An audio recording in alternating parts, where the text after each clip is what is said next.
He was talking trash to everybody. I mean, it was funny, man. It was fun. You know, he said what he wanted to say. We said what we wanted to say, and it was just getting after it. You know, and I think he still ended up beating us that day, to be honest. But I will say I got me a bucket on MJ though.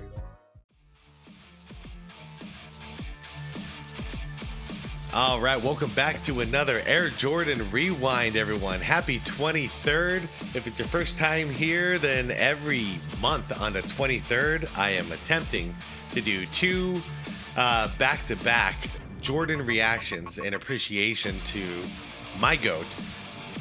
Since I was a kid, watched his whole career practically outside of his first couple years, and I've been waiting all these years for someone to to be better than this guy, but I haven't seen it yet. So out of appreciation for the man, I like to do this, and I look forward to it every month.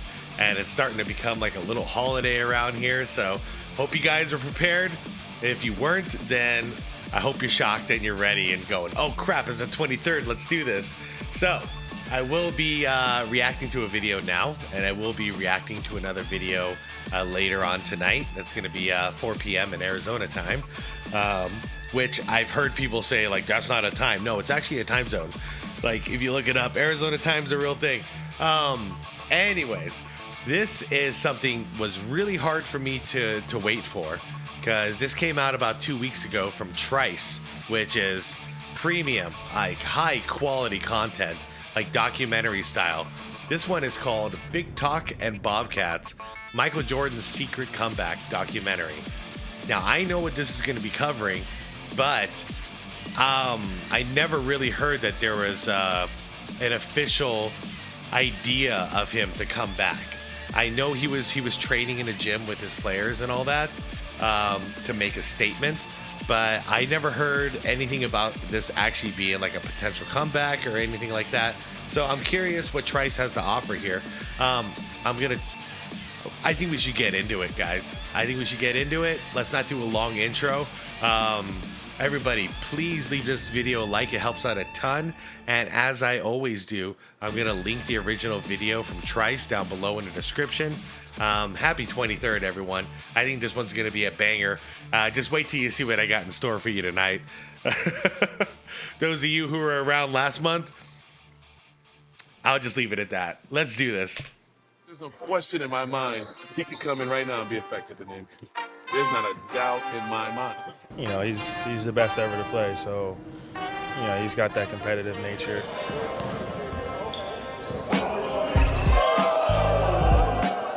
Physically, I can't do it. The mind says that, yeah, I can still do it.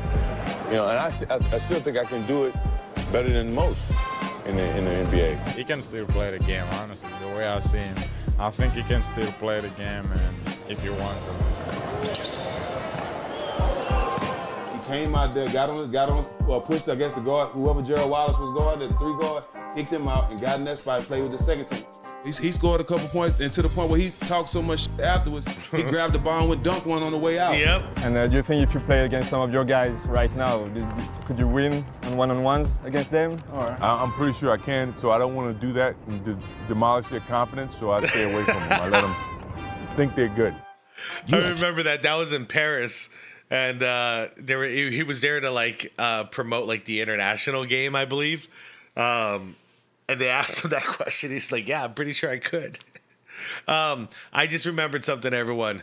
Once again, more reason to like and share the video. Okay,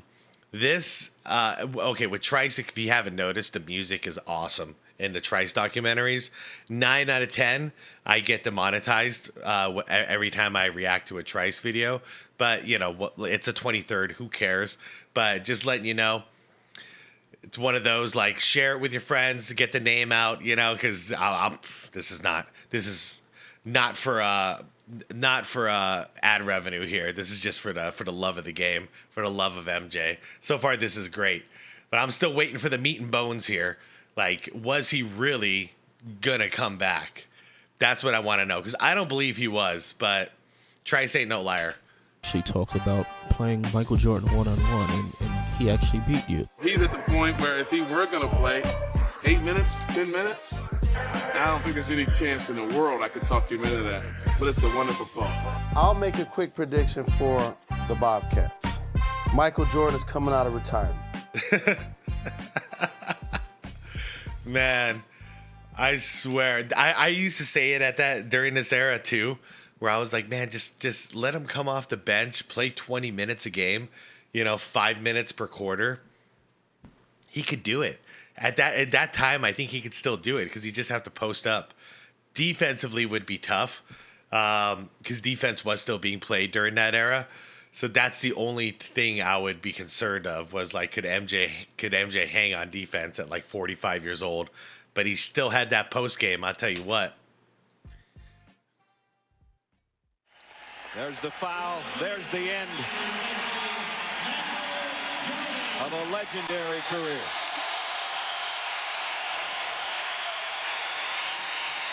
I love this music. In 2003, Michael Jordan stepped off the court for what seemed like the final time.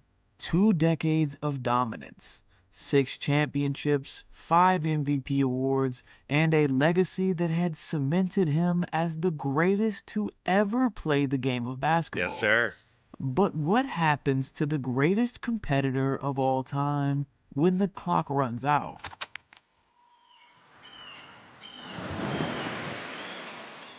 Normally, retirement offers an individual the chance to rest, a way to enjoy the success they've built over a lifetime. Unfortunately for Michael, he was anything but normal. Yeah. While the world may have moved on, Jordan was already planning his next move, a way to scratch the competitive itch that had fueled one of the greatest athletic careers the world had ever seen. Officially retired for the first time since the turn of the century, Mike found himself exploring several new ventures off the court. His love for golf was no secret, and MJ would fully dive into his favorite pastime.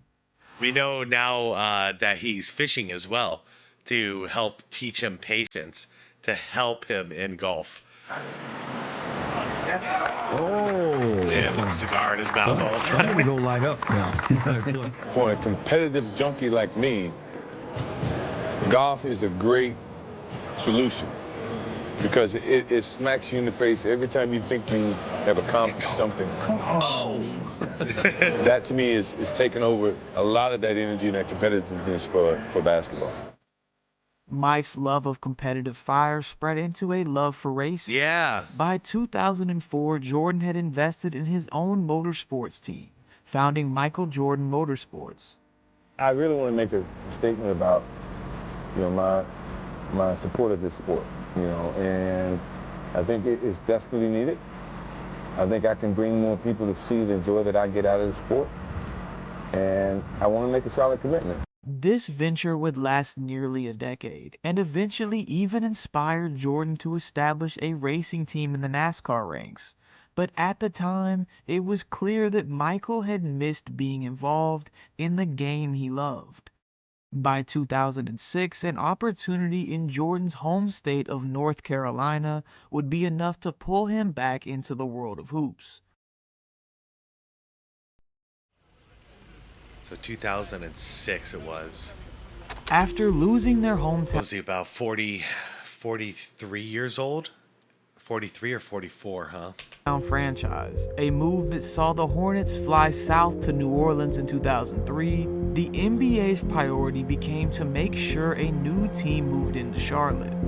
This was in an effort to avoid a similar lawsuit as had been seen in the NFL vs. Cleveland controversy in the late 90s. You see, in 1996, Cleveland Browns owner Art Modell had tried to move the longtime franchise from its historic Midwest city, but was met with a lawsuit from the city itself and Browns season ticket holders. A case that would actually force the NFL to leave the franchise in Cleveland, while Modell was given a new franchise in Baltimore to make everyone happy. The NBA wanted to avoid a similar situation by any means, so instead elected to move a new franchise into the Queen City as soon as possible. In 2004, it was announced that the Charlotte Flight would be the city's next pro basketball team. Oh, wow. However, due to the Iraq War aerial strikes being a major topic within the news, it was later decided that the name would be changed to the Bobcats. Are you serious? I never knew that. Dude, the Charlotte Flights would have been epic. And they would become the second Big Cat mascot to call the city home. Despite being located in the heart of sacred basketball country, the Bobcats would get off to a slow start as a franchise. Although Gerald Wallace and Emeka Okafor had created some excitement early on, with Okafor actually winning the league's Rookie of the Year in 2004, Charlotte would finish its inaugural season with only 18 wins. Year 2 wouldn't be much better, with the Bobcats winning an underwhelming 26 games in 2005. 5 seconds remaining.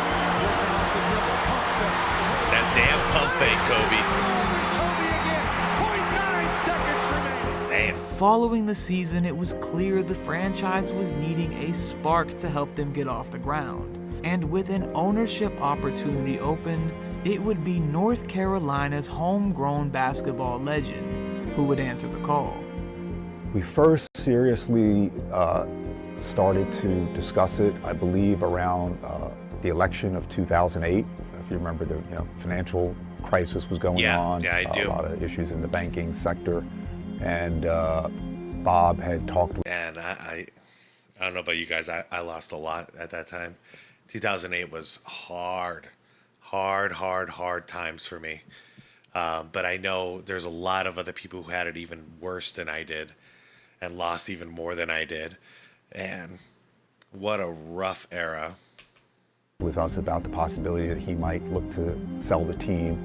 I said I thought I would go to Michael and talk to him about did he want to buy the team, because I felt that if I couldn't really put all the necessary capital behind the team to make it a winner, it would be better for me, better for Charlotte, to have somebody who was really committed to wanting to own the team. And I remember towards the end of that second year, in a room, a conversation with him and Bob Johnson, just throwing out hints and all that stuff.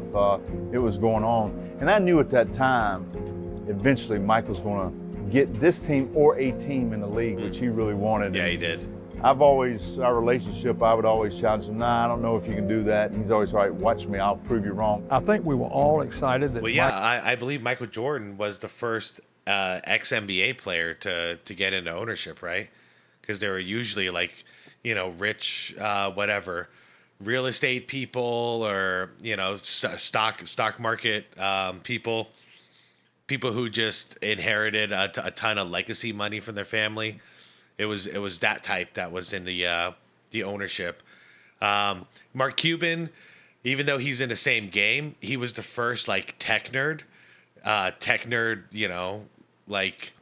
what I want to say, where we had the .com bubble, the early wave of tech from the 90s to the early 2000s, Mark Cuban came out of nowhere. And the rest of the league, all the league's owners hated him because he was different. He was younger.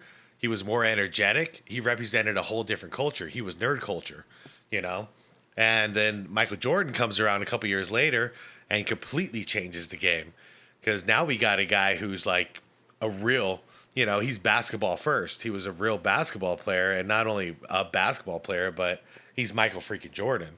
So that was a big deal those couple of years. In ownership and how it's changed. And I think that kicked the door open for anything to happen now. Now we have rappers, entertainers who have got into ownership of teams as well. Michael would buy the team. Michael Jordan's hometown hero. He's from Wilmington, played for Carolina, won the national championship. So we were really pleased that Michael was buying the team. Just to see MJ, having that ambition to want to own a team and made it happen, and not only make it happen, but to happen in a state that where he grew up in. Did he say that? Hold up.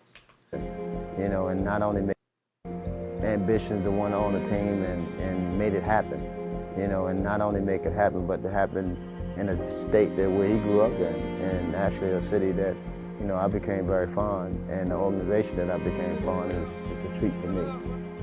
Even as an executive, it was clear Love that that guy. MJ's competitive fire still burned. As head of basketball operations, he would make some aggressive moves, and by 2010, the Bobcats would actually find themselves in the playoffs for the first time in nearly a decade. The 7th-seeded Charlotte Bobcats making their playoff debut 7th seed.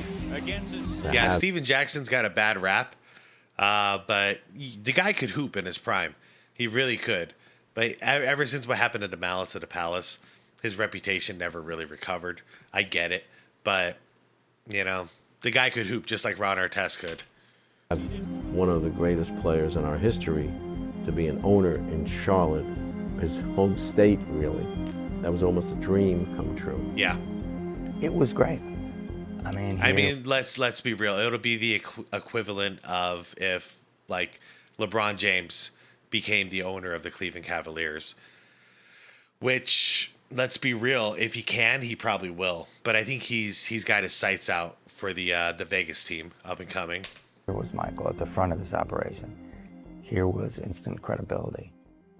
Over this tenure, Jordan's hands-on approach had often extended to the court, where he famously challenged players during practice. Yep. Oftentimes, Mike could be seen in the practice facility working with players and giving advice. Good God. As you can imagine, a player as decorative and competitive as Jordan found it difficult to back down from a challenge. And there would be some days where MJ himself would take on the Bobcats players in practice. He used to come to practice. It's so different, though, because now that's your boss. You know, like, that's MJ, yes. But that's MJ, also your boss, down there assessing your talent by playing against you. It's the craziest thing. Craziest crap for a basketball owner. Like, I love it. I love the hands-on approach. I'm like that with any kind of business, too. Hands-on. I want to be there. I want to see everything. I want to make the judgments. If it's got to fall on me, then I want to be there seeing it. I don't want to hear what somebody else has to say about, you know, this player or that player. Like, I want to see it for myself, so I know 100% this is the right or wrong thing. Hold on 1 second. Let me do that. Okay, cool. Against us, we play 1-on-1 and do little stuff like that when he became the owner and stuff like that. Best player that played this game, and he can help us out. There's a lot of things that he knows about the game that can help us out. We still got a young team that needs some understanding. Jay wherever Rich. he goes show us and teach us how to do it. We're going to take advantage of it. If I could have Michael sign for the year. Wait. What did he say? We're going to take advantage of it. If I could have Michael sign for the year. I shouldn't even say that. You know, he can do that all day. There's no question in my mind. God. He can come in right now and be effective in the NBA. That's his coach recruiting him to get out of the office and get back on the court and play on his team. How cool is that? There's not a doubt in my mind. I mean, that's not the first time I played this. The first time I was excited, a little nervous, but you know, the second time it's just, you know, he's one of the guys. That's what he's one of us. He's a Bobcats owner, so he's part of the team that we have here. So it's just a lot of fun. Joe Wallace was really His good too. presence is electrifying, and you know, he's at the point where if he were gonna play 8 minutes, 10 minutes, I don't think there's any chance in the world I could talk him into that. But it's a wonderful thought. He was talking trash to everybody. I mean, it was funny, man. It was fun. You know, he said what he wanted to say. We said what we wanted to say, and it was just getting out there. You know, and I think he still ended up beating us that day, to be honest. But I will say I got me a bucket on MJ though. Nice. So we got our ass beat by somebody. See, I like that though. So that means he gives it, but he can take it too, because he said MJ says whatever he wants to say. We say whatever we want to say. When you're out on the court, it's different. You know, if you're in the office with the boss, that's one thing. But if he shows up on the court, it's a free for all. You know, it's fair game, and I like it that he wasn't weird about that. Like, hey, you know, getting a power trip. He was like, nah, man, this is what happens on the basketball court. And he came in the locker room after the game just going off on us like we need to get our shit together, right? I made some little comment or something like that. He ain't say nothing, so he came to practice the next day. Yeah, y'all think y'all did something? I'm 6. He's like talking about all his accolades. Take my shoes off. He gets on the second team in practice. He came out there, got on, pushed against the guard, whoever Gerald Wallace was guarding, the 3 guard, kicked him out and got in that spot and played with the second team. He scored a couple points, and to the point where he talked so much afterwards, he grabbed the ball and went dunk one on the way out. Although he I love it. I love it. He's like, you guys think you're special? Watch. 43, 44, 45-year-old, whatever he was at that point, old man, gonna freaking bust your ass in practice. I'll dunk one on the way out. Peace. Think about it. now been retired from the game Oh my for God. 6 years. 6 years. Jordan's love for hoops hadn't lost a step, and the media was sprinkled with stories of a retired MJ showing that he still had some elite skills on the hardwood. Wait, so 6 years, so 46 years old? Damn. Yeah, I'm playing in my camp against O.J. Mayo. He was a top high school. Oh, yeah. And I never met him first time. In front of my camp, he starts this thing about, you can't guard me, you can't do this. You know, I got my campus here, so I can't really go where I want to go because of my camp. So I stop the camp, send the kids to bed. We go back to playing. And he starts his whole thing, you know, that you can't guard me, you can't do this. And then finally I just said, look, dude, you may be the best high school player, but I'm the best player in the world. So from this point on, it's a lesson. And from that point on, it was a lesson. He never won a game. I posted him up. I did everything. If I can ever show you that film, if you can ever ask him that, ask him about the thing that happened at my camp. They did ask him about it. I love it. Oh, man. O.J. Mayo was pretty solid for a while. One day you might look up and see me playing the game at 50. Yeah, I thought we would. Oh, don't laugh. Don't. Yep. Never say never. Because limits, like fears, are often just an illusion. Thank you very much. Yes, sir. Guys, I held on to it for so many years. When I saw the Bobcat footage originally, like, I didn't get to see all this footage that we're seeing now. This is really cool. I'm loving this doc. Go check out Trice's channel, everybody, if you haven't. After this vid, like, go check him out. It's what a great YouTube channel. But I remember I was holding out hope, like, dude, MJ can still hoop. You know, I'm watching him play, and I'm like, he can still do it. I don't care how old he is. And then at 49, when he said that, I might be out there at 50, I was like, I think he might actually do it. You know, like, has anybody been inducted into the Hall of Fame and then come back from retirement? Like after being inducted in the Hall of Fame? Because I don't think so. And I was still thinking, this guy's crazy, man. He might actually do it. You know, just to prove a point, come off the bench. I remember arguing with my brother about this because he was like, no way. But I'm like, dude, 20 minutes a game. 5 minutes. 5 minutes on, 7 minutes off, 5 minutes on, and just do that for 4 quarters. But in the fourth quarter, just stick him in during clutch time. Screw it. Michael Jordan made remarks about a return at the age of 50 in his 2009 Hall of Fame speech. Many in the crowd laughed it off as a joke. Yeah. And in the moment, maybe it was. But for a there's a reason why he said it, though. He's like, oh, don't laugh. He wasn't joking. He was actually serious. Competitor like Jordan, who made a career out of trying to find fuel to rise himself above others, the moment would plant a seed. How impossible would it really be? Jordan wasn't the only one who took these remarks seriously, as his longtime trainer Tim Grover actually went on the record in an article saying that he had taken the liberty of creating a training plan that would be capable of getting a 50-year-old Michael Jordan into... Wait. Sorry, I kind of want to read this. This is cool. Come on.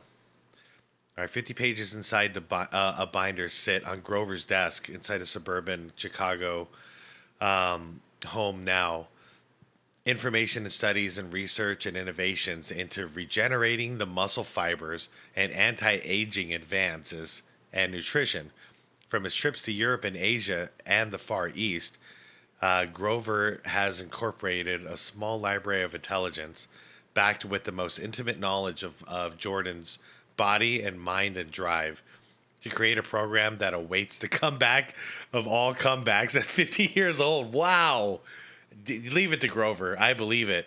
And heading over to like Asia especially sticks in my mind, because out there you have some people who've been, you know, martial artists their entire life and all the way into the age of like, you know, their 60s and 70s. They're still like, you know, nimble. They're still able to do some incredible things that you wouldn't expect young people to be able to do. So that's really cool. Yeah. Freaking Grover. 50 pages. Into NBA playing shape. In fact, Grover would even go on the record saying, quote, "There's no doubt in my mind that right now, Michael is still the best player on the Charlotte Bobcats." By 2012, whispers of a potential comeback would grow louder. Jordan began practicing more frequently with the Bobcats, taking on players less than half his age. You know, he's the best ever to play, so, you know, he's got that competitive nature. Physically, I can't do it. The mind says that, yeah, I can still do it. You know, and I still think I can do it better than most in the NBA. He can still play the game, honestly. The way I see him, I think he can still play the game, and if you want to. But, you know, just 50 years old, man, going out after 25 years old. He said that in 2011 then? And playing as hard as he was playing, so he's pretty good. He still has it. He doesn't have his quickness, but you know, he's a scorer, he's a shooter, and the last thing to ever go is a jump shot, and he definitely has that. Yeah, I mean, the guys work hard and work a little bit harder when he's out here, and rightly so, you know, because he's working hard, and then he's you know, doing a job on them if they're not right. So, you know, you're not going to let him do a job on you if you got any pride. Man, I forget that this was in 2010. Like 2010, 2011, that time. I forget it was that late.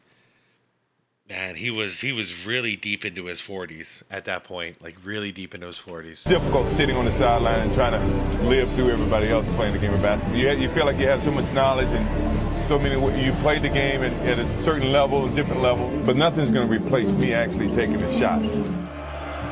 With the second pick in the 2012 NBA draft, the Charlotte Bobcats select Michael Jordan from North Carolina. Michael Kid Gilchrist of the University of Kentucky. In the Worst summer jump shot of ever. 2012, the Charlotte Bobcats would draft Michael Kid Gilchrist with the number 2 overall pick in the NBA draft. Bad pick. That summer, Michael Jordan would actually challenge Kid Gilchrist to a 1v1, a matchup that a 49-year-old Michael Jordan would actually win. You actually wait, how old? 49. 49. Okay, so there's the timeline. I've been waiting for that. 49 years old. Michael Jordan would actually win. You actually talked about playing Michael Jordan one-on-one, and he actually beat you. What was that experience like playing, you know, a lot of people say is the greatest player of all time? What was that experience like playing him one-on-one? It was a dream come true. Made a dream come true. That's really about it, man. That's my boss, so. But that's really it. If you have the opportunity to play him one-on-one again, anything that you would do differently on defense to try to beat your boss? Nah, I win.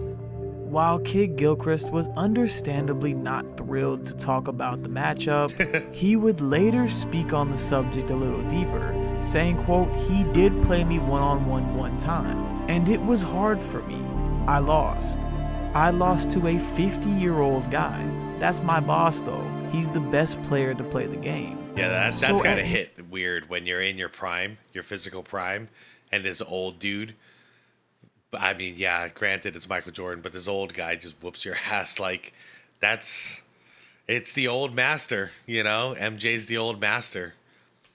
Nearly 50 years old, Michael Jordan had been able to beat the number 2 overall pick in that year's draft class. I'll make a quick prediction for. Damn, man, look at that defense he did on Jay Rich. Like, it's crazy. It's something I have to like accept and cope with as I get older. 42 years old for those who care. I'm watching this and I'm going like, damn, man. My body should have still a little bit left, but I don't know how he was doing this. Anyways, the body starts going out and starts saying no to all these things, but the mind is sharper than ever. For me, like my mind when it comes to like basketball per se is sharper than ever. What I see on a basketball court, I wish I could see what I see now. Back then, when my body was able to do the things that I'm thinking about, but that's how it goes. You know, I've heard many old men my entire life saying, "Man, I wish I knew what I knew now." You know, back then, I wish, because now my body's going, but my brain is, you know, full of wisdom and what to do with that other than to pass it on. And that's what I've tried to do in this era of my life, is try to pass it on to younger people, whatever wisdom I have about whatever topic it is. Michael Jordan had been able to beat the number 2 overall pick in that year's draft class. That's I'll Jay make a Rich. quick prediction for the Bobcats. Michael Jordan is coming out of retirement and playing one game this year. You serious? One game? Yes. Oh my God. That would be the biggest story of the year. Why one? When you think about it, though, all right, he plays one game. They waive the owner rule. Now he can sell the jersey. Oh. Premiere some new Air Jordan 30-year anniversary shoe. It's a good idea. A lot of hype. And do you think if you play MJ's not that guy, though. He wouldn't do it. He wouldn't half-ass it. I disagree with Jalen. However cool that would be, like, MJ's the type of guy, he's gonna play all 82 or he's not showing up. some of your guys right now, could you win on one-on-ones against them? Or? I'm pretty sure I can, so I don't want to do that and demolish their confidence, so I stay away from them. I let them think they're good.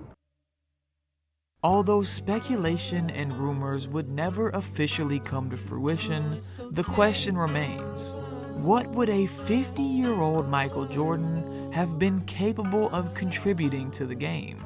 Could the man many feel is the greatest to ever play the game of basketball have been able to make an impact against the game's top players, even after being away from the game for a decade? I mean, I say 20 minutes, he would have got 20 points a game on average, and majority of that would have been fadeaways and fouls, free throws. Sorry, that would have been his game, and I would have watched every minute of it. Let's take a moment to speculate.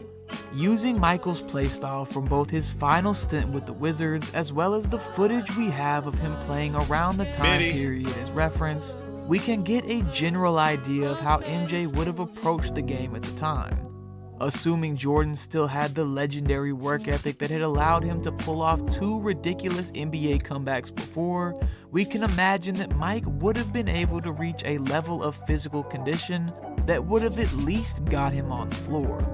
Offensively, Jordan would have likely been able to still make an impact, playing out of the mid-range post-up game against smaller guards and similar-sized wings. He would have played small forward, for sure. 2013 was the beginning of the shift towards a new era of basketball, but the complete evolution of the game at the hands of Stephen Curry wouldn't take place for a couple more seasons. Yeah, defense was still a thing at that point, so it would be another 5 years until defense pretty much disappeared from the game. So that's my only concern, is MJ would have to D up, but I see the footage of him playing defense against those young stars, and he was still playing solid D, so I don't know. And it wasn't entirely uncommon for guards to still play out of the mid-post. Assuming Mike would have naturally worked on his three-point shot to better adjust to the modern game, we can make a pretty good guess that even at 50 years old... 2010, it wasn't the three-point era yet, though. So I don't think he would have had to shoot very many threes. He would have just posted up in a block. Michael Jordan would have still been a serviceable scorer on the offensive end. Where things get interesting is the other side of the ball. One of the biggest struggles for Jordan, even in his comeback with the Wizards, was his ability to give full efforts on both ends of the floor. Now 10 years older, it's safe to assume defense would have been even more of a struggle for the aging legend. Not to mention the wear and tear that comes with reintroducing daily training, practice, and a consistent playing schedule mid-season. All this being said, what realistically could have been Michael's role in a return? By the way, go figure. It was the years where he was in there, training with the guys, practicing with the guys, that they were actually the best. The team was at their best. So before and after that, the team was terrible. As Jalen Rose had speculated earlier that year, maybe Jordan could have came back for one game just to prove it could be done. Maybe MJ really considered turning back time and trying to push through an entire season. The truth is, we may never know. But what we do know for certain is that something sparked the fire in Jordan's mind. Whether it was the laughter at his Hall of Fame speech, or a thought that was struck during some of the 1v1 sessions with Bobcats players, Michael Jordan had the idea, at least for a moment, for sure he did, that he might be capable of a comeback against the best players in the world at the age of 50. MJ, of course, never gave up his spot in the front office, at least not for the time being. But one can't help but wonder just how close Michael Jordan was to trying to turn back the clock and give Father Time a couple more buckets. Even at the age of 50, Mike was able to step onto the floor with some of the best players in the world and show he still had the ability to compete. While we'll never know what his true intentions were, or how close he really came to lacing back up the Jays, the fact that we can sit and even for a moment consider that it would have been possible speaks to the aura surrounding the game's greatest legend. The one and only Michael Jordan.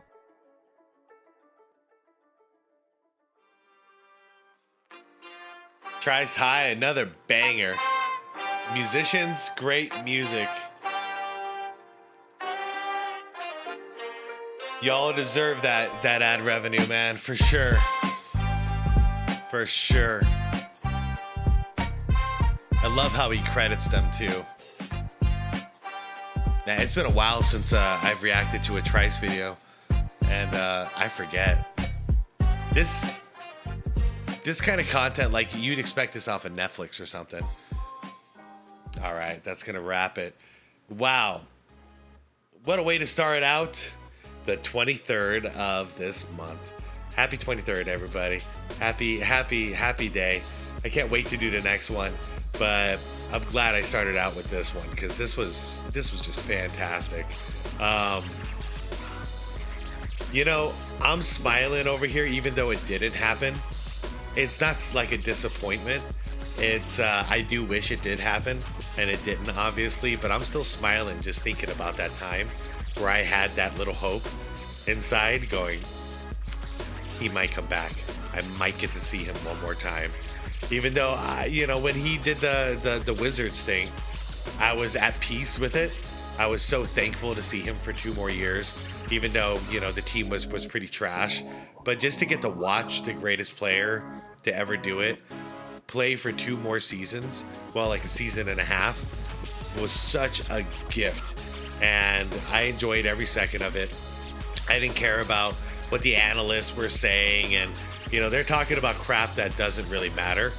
Well, all I was doing was appreciating the greatness of the greatest basketball player I've still ever seen to this day, and just flirting with the idea that maybe, just maybe, he's coming back at 50, and I get to see him on a basketball court again. Like, I don't even care if he was out there making, playing 10 minutes a game and getting 10 points a game. I wouldn't care. I'd buy a ticket, I'd go out there to see it myself, and I'd watch every game possible. There's no doubt in my mind. I wouldn't be sitting there judging or anything like that. I'd just be appreciating greatness. Because like I say, when it comes to Jordan, it's different than some other people's legacies, because Jordan has been well established as the greatest to ever do it since the mid 90s. Let's be real. By 98, it was like there's no question in anyone's mind. So whenever we got to see more Jordan, it wasn't like a desperation or a sad thing, like, oh man, look at this guy still chasing. It wasn't like that at all. It was just like a pure gratitude situation where it's like, wow, man, we're getting this. You know, it was already the greatest concert I've ever seen, but now you're gonna play like 3 encores. Hell yeah. You know, like, it doesn't even matter. It don't matter what you play at this point. We're already so satisfied. The meal was fantastic, you know? Anyways, that's how I felt at that time. And this documentary really brought back those feelings. And I'm curious what you guys think. Let me know in the comments down below how you felt about it. Are you subscribed to Trice, by the way?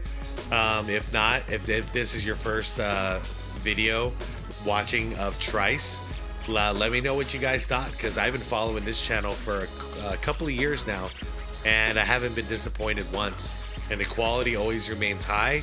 The uploads are slow because, you know, they have to put a lot of production into these videos, and it's worth the wait every single time.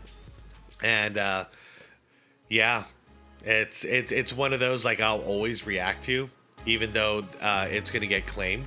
And I don't give a damn, because like, if I can get them extra ad revenue off of this and extra eyes on their channel, I think they deserve it. It's one of those rare channels that it's just like, I don't care. You can copyright claim me all day, or demonetize it all day. Take the ad revenue.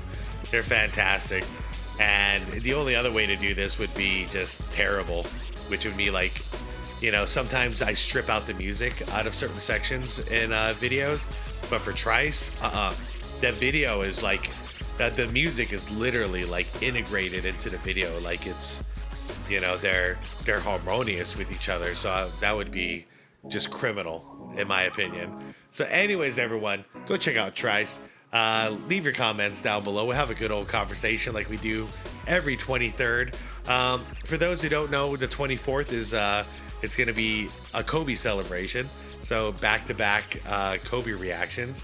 But before that, I got one more coming tonight. One more MJ reaction.